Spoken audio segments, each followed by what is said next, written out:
주님께 감사함으로 나아가시는 교문교회 성도님들 되시기를 바라겠습니다.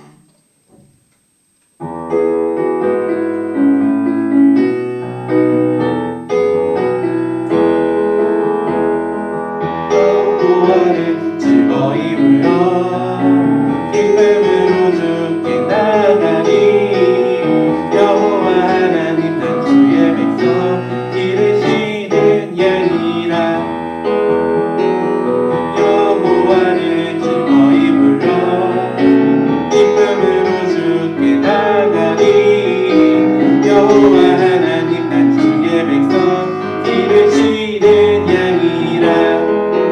감사함으로 주를 높이며 그 문에 들어가서 찬송함으로 그 이름을 송축할지어다. 여호와를 즐거이 불러 기쁨으로 주께 나가리. 여호와 하나님 난 주의 백성 기르시는 양이라. 여호와를 즐거이 불러 기쁨으로 주께 나가니 여호와 하나님 난 주의 백성 기르시는 양이라. 감사함으로 주를 높이며 그 문에 들어가서 찬송함으로 그 이름을 송축할지어다. 감사함으로 주를 높이며 그 문에 들어가서 찬송함으로 그 이름을 송축할지어다. 다음에 내어문의 햇빛 비치니 부르겠습니다.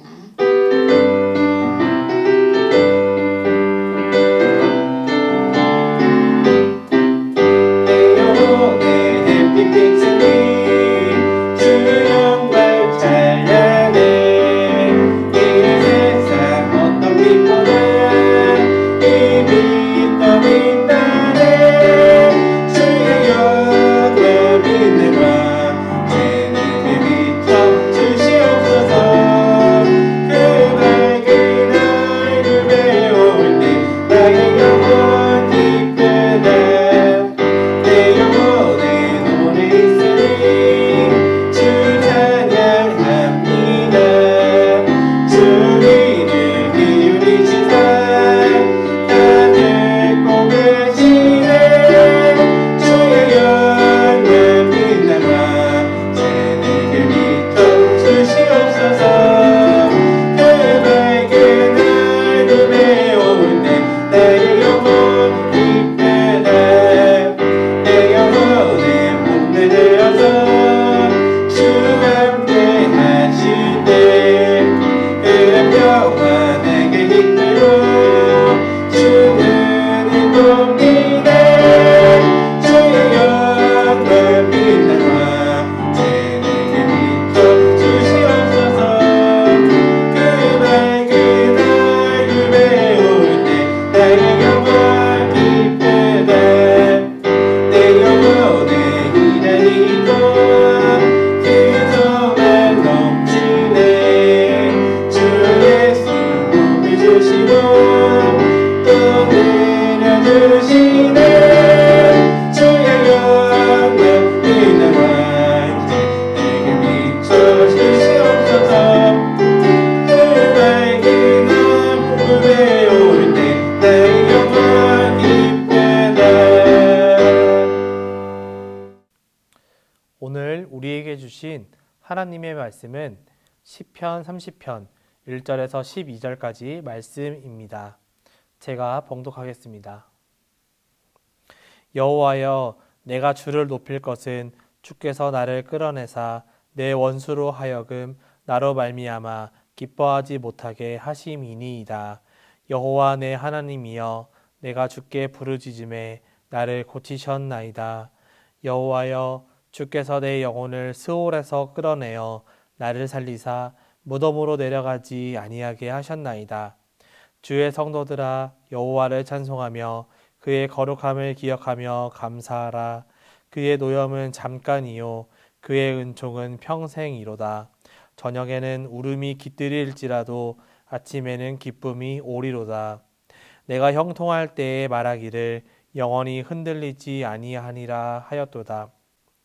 여호와여, 주의 은혜로 나를 산같이 굳게 세우셨더니 주의 얼굴을 가리심에 내가 근심하였나이다. 여호와여, 내가 주께 부르짖고 여호와께 간구하기를 내가 무덤에서 내려갈 때에 나의 피가 무슨 유익이 있으리요. 진토가 어떻게 주를 찬송하며 주의 진리를 선포하리이까. 여호와여, 들으시고 내게 은혜를 베푸소서. 여호와여, 나를 돕는 자가 되소서 하였나이다. 주께서 나의 슬픔이 변하여 내게 춤이 되게 하시며 나의 베옷을 벗기고 기쁨으로 띠우셨나이다. 이는 잠잠하지 아니하고 내 영광으로 주를 찬송하게 하심이니 여호와 나의 하나님이여 내가 주께 영원히 감사하리이다. 아멘.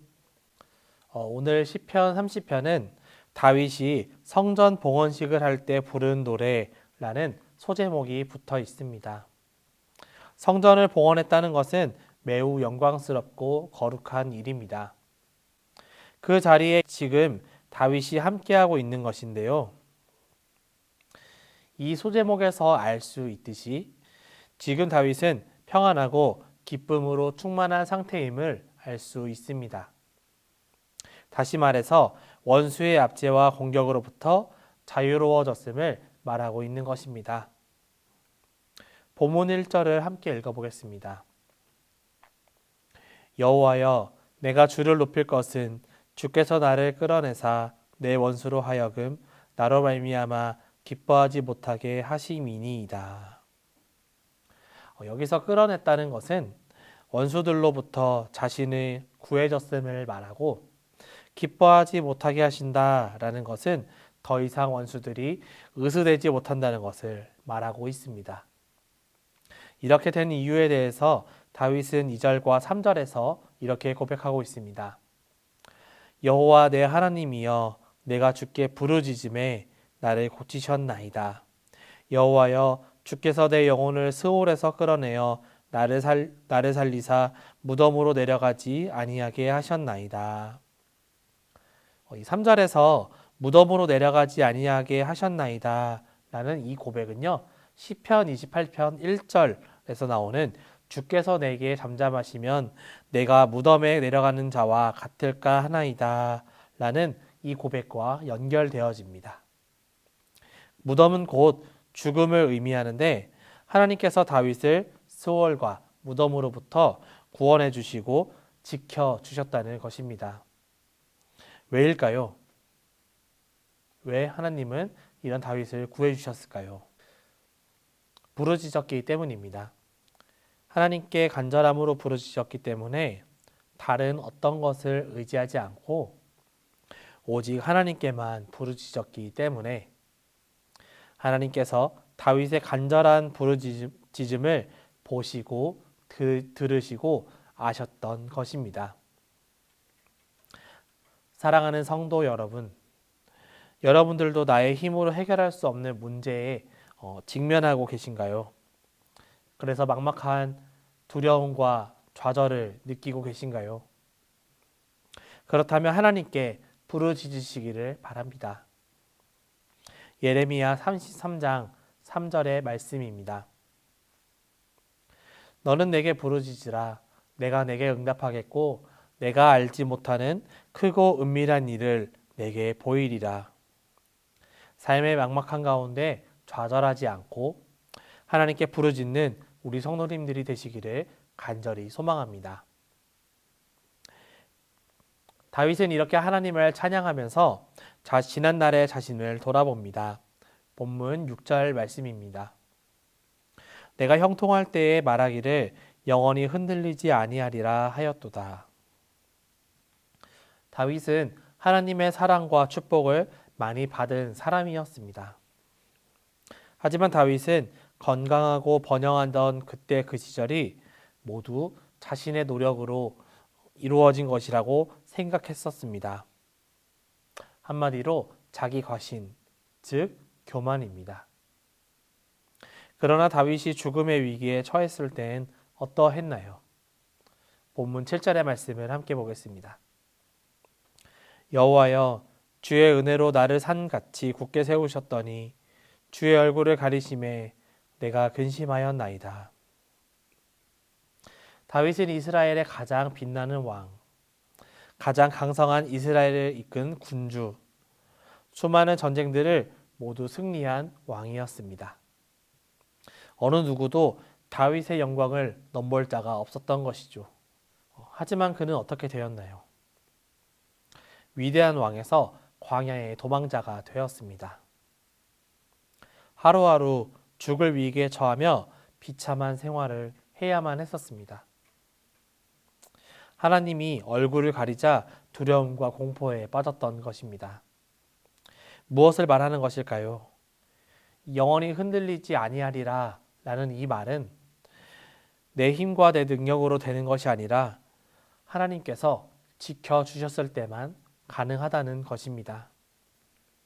나의 힘이요, 나의 반석이시요, 요새가 되시는 하나님께서 인도해 주셔야만 우리는 영원히 흔들리지 않는다는 것입니다. 그래서 다윗은 하나님께 간절하게 부르짖었던 것입니다. 하나님만이 이 상황으로부터 자신을 구원해 주실 유일한 분이심을 믿으며 부르짖었습니다. 우리 9절에서 10절 말씀 함께 보겠습니다. 내가 무덤에 내려갈 때에 나의 피가 무슨 유익이 있으리요? 진토가 어떻게 주를 찬송하며 주의 진리를 선포하리이까? 여호와여, 들으시고 내게 은혜를 베푸소서. 여호와여, 나를 돕는 자가 되소서 하였나이다. 제가 전도사 사역을 처음 시작할 때쯤에 어느 시간에 제가 설교를 준비하게 되었던 때가 있었습니다. 정말 정성을 다해서 설교를 준비했습니다. 많이 긴장도 했고요. 그렇게 준비한 설교를 무사히 잘 마치고 내려왔습니다. 나갈 때 성도님들이 은혜 많이 받았습니다 라는 인사와 함께 저를 격려해 주시곤 했습니다. 그런데 어느 날 선배 목사님께서 저에게 이런 말씀을 해주셨습니다. 박전도사, 설교를 마치면 성도님들이 은혜 많이 받았습니다 라는 말을 할 텐데 그 말에 너무 우쭐거리면 안 돼. 성도의 칭찬이 늘수록 사역자는 더욱 긴장해야 되고 성도의 사랑이 커질수록 더욱 기도하며 철저하게 낮아져야만 해. 그렇습니다. 다윗 시대에 나라가 강성했던 것도 다윗이 이스라엘의 위대한 왕이 되었던 것도 모두 하나님의 은혜였습니다. 제가 사역하는 것도 우리가 그리스도인으로 살아가는 것도 모두 하나님 없이는 할 수 없는 것입니다. 사랑하는 성도 여러분, 우리는 주님 없이 살아갈 수가 없습니다.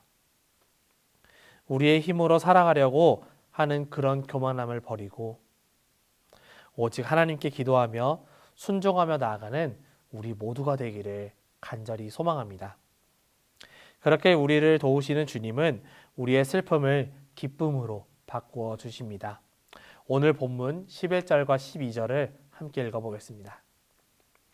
주께서 나의 슬픔이 변하여 내게 춤이 되게 하시며 나의 베옷을 벗기고 기쁨으로 띠우셨나이다. 이는 잠잠하지 아니하고 내 영광으로 주를 찬송하게 하심이니 여호와 나의 하나님이여 내가 주께 영원히 감사하리이다. 가수 윤복희 씨의 여러분이란 노래가 있습니다.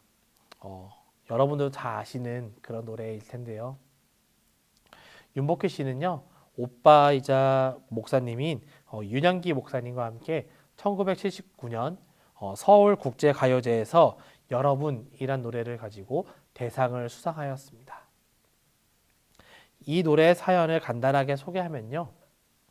윤복희 남매가 어린 시절에 부모님을 일찍 떠나보내고 서로를 의지하면서 살아갔다고 합니다.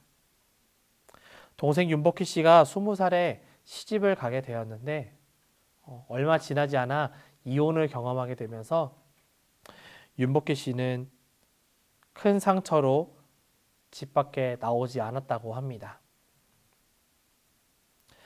하나밖에 없는 동생이 시리에 빠진 모습을 본 오빠 윤 목사는 동생을 노래로 위로해 주고자 기도하는 마음으로 한 글자 한 글자 이 노랫말을 적었다고 합니다.